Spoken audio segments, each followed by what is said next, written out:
Hi everybody, today we're going to be learning how to count backwards by thousands, and you're going to be successful today if you can count backwards by thousands from any number. So let's get started. So when you count backwards by thousands, we're making the number 1,000 times smaller. So what we're going to do today is we're going to count backwards by thousands using place value. So let's start with the number 6,217. So every time that I take away, I'm going to be going to only be looking at the number that is in the thousands column.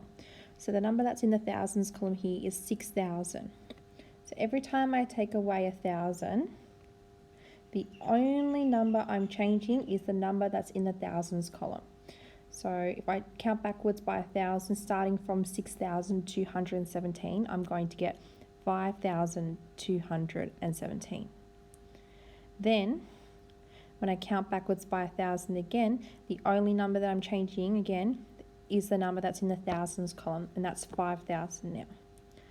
So if I take away another 1,000, it's going to be 4,217.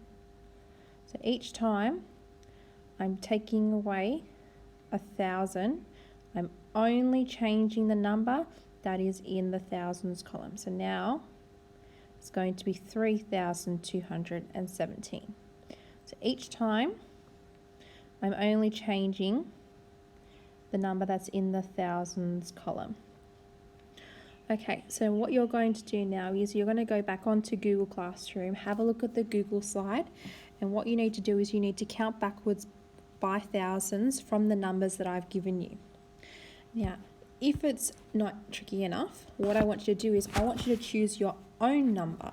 So say for example, you could choose the number 72,147, and then you need to count backwards, I'd say around 10 times. Then what you can do is you can take a photo of it and then you can post it back up onto Google Classroom.